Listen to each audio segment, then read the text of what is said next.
মুসলিম সভ্যতা ও সংস্কৃতির অনন্য নিদর্শনসমূহের পসরা সাজিয়ে যে প্রতিষ্ঠানটি দাঁড়িয়ে আছে তার নাম মক্কা জাদুঘর।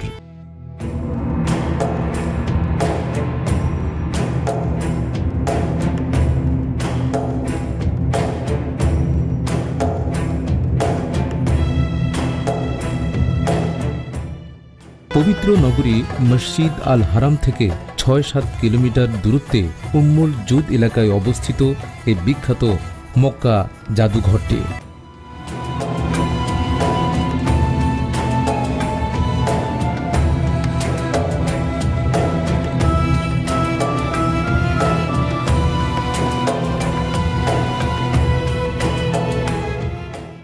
কোনো ফি ছাড়াই প্রবেশ করতে পারেন মক্কা জাদুঘরে। বাদশাহ আব্দুল আজিজের নির্দেশে এই জাদুঘর নির্মাণ কাজ শুরু হয় হিজরি ১৩৬৫ সালে এবং শেষ হয় ১৩৭২ সালে।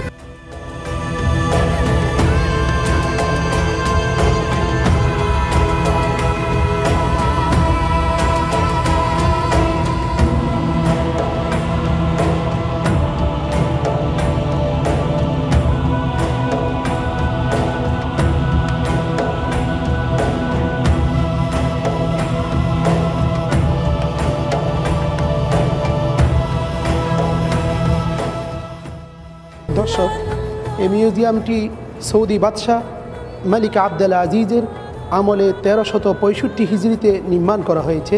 এটি রাজপ্রাসাদ হিসেবে ব্যবহার করা হতো, কিন্তু পরবর্তীতে এই রাজপ্রাসাদকে ইসলামী ঐতিহ্য এবং নিদর্শনসমূহের সূতিকাগার হিসাবে জাদুঘর বানানো হয়েছে ১৩৯৮ হিজরিতে। আমরা সেখানকার ইতিহাস দেখলাম। এই বোর্ডে অনেকগুলো বিষয় লেখা রয়েছে যে এটি কিভাবে নির্মিত হয়েছে। এই বিল্ডিংটি ৩টি তলায় বিন্যস্ত। এখানে অনেকগুলো বড় বড় রুমকে আলাদা করে, প্রতিটি বিভাগকে আলাদা করে দেখানো হয়েছে। চলুন আমরা অন্যান্য অংশগুলো দেখে নিই।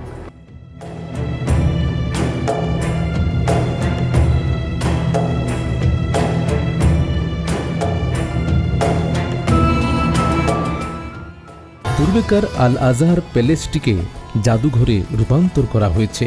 ২ তলা বিশিষ্ট মক্কা জাদুঘরের আয়তন ৩,৪৩৫ বর্গমিটার। এখানে সৌদি আরবের প্রাক ইসলামী ইতিহাসের প্রত্নতাত্ত্বিক আবিষ্কারগুলি প্রদর্শন, গুরুত্বপূর্ণ চিত্র থেকে শুরু করে নানা ঐতিহাসিক বস্তু সামগ্রীর সংগ্রহ রয়েছে।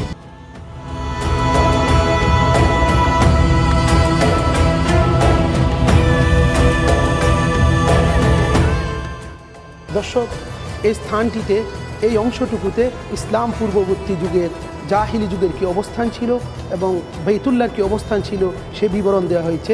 চলুন আমরা সে অংশটুকু দেখে নিই।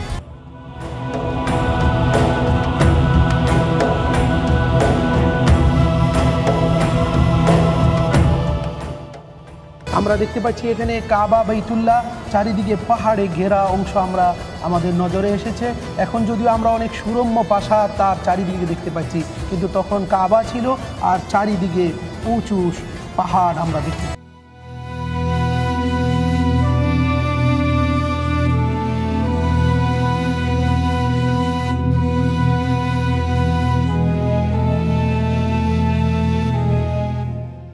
দর্শক, আমরা এখানে অনেকগুলো শিলালিপি দেখতে পাচ্ছি, যেগুলোতে মূলত ইসলাম পূর্ববর্তী যুগে যে আরবের লোকেরা যে আরবি ভাষার যে প্রচলন ছিল, যে আরবির কি ব্যবহার করতেন, সেই অক্ষরের অনেকগুলো সংখ্যা আমরা এই পাথরগুলোতে লেখা দেখতে পাচ্ছি।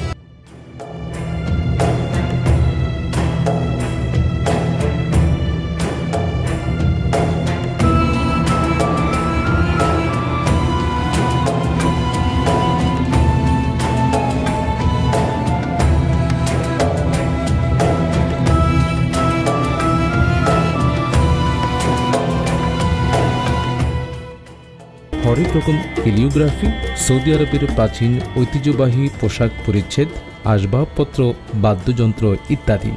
তবে এখানকার সংরক্ষিত সবকিছুই কাবা কেন্দ্রিক।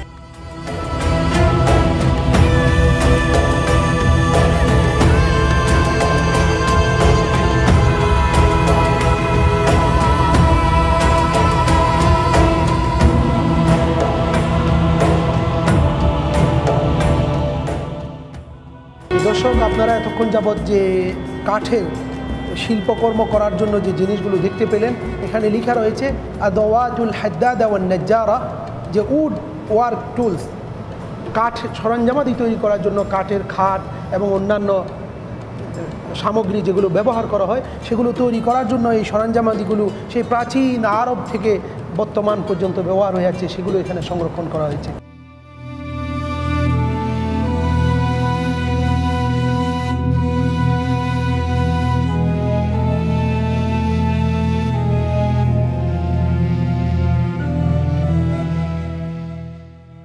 জি দর্শক, আমরা এখানে দেখতে পাচ্ছি অনেকগুলো প্রাচীন ব্যবহার্য সামগ্রী, ঘড়ি রয়েছে, পাগড়ি রয়েছে, টেলিফোন রয়েছে, আর অন্যান্য সরঞ্জামাদি যেগুলো বড় লাইটিং রয়েছে, মোবাইল রয়েছে, তসবিহ রয়েছে, ব্যবহৃত রুমাল রয়েছে, যেগুলো আমরা দেখতে পাচ্ছি। এই মিউজিয়ামে আরও অনেক জিনিস রয়েছে যেগুলো আমরা প্রত্যেকটির বিবরণ একটি একটি করে দিলে আমাদেরকে মক্কা মিউজিয়ামের বিবরণ অন্তত 1 মাস ধরে আপনাদেরকে দিতে হবে। আমরা সংক্ষেপে আপনাদেরকে দেখানোর জন্য চেষ্টা করছি।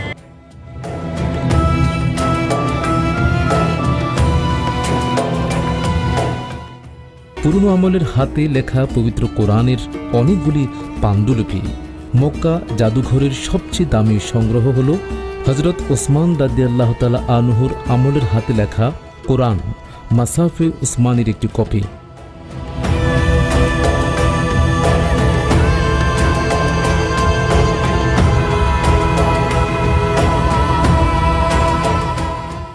দর্শক, আমরা একটি প্রাচীন শিলালিপি দেখতে পাচ্ছি।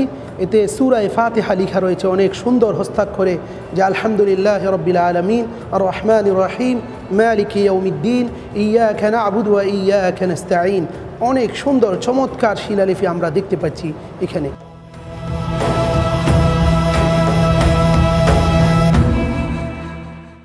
যে আমরা দর্শক এখন যে শিলালিপিটি দেখতে পাচ্ছি তাতে রাসূলুল্লাহ সাল্লাল্লাহু আলাইহি ওয়াসাল্লামের স্ত্রী হযরতে আয়েশা সিদ্দিকা রাদিয়াল্লাহু তাআলা আনহুর পক্ষ থেকে যে তানঈমে যে মসজিদ নির্মাণ করা হয়েছে, সেই মসজিদ নির্মাণের জন্য যে নির্দেশ ফরমান জারি করা হয়েছিল তার হাতের লেখা সেই শিলালিপি আমরা দেখতে পাচ্ছি।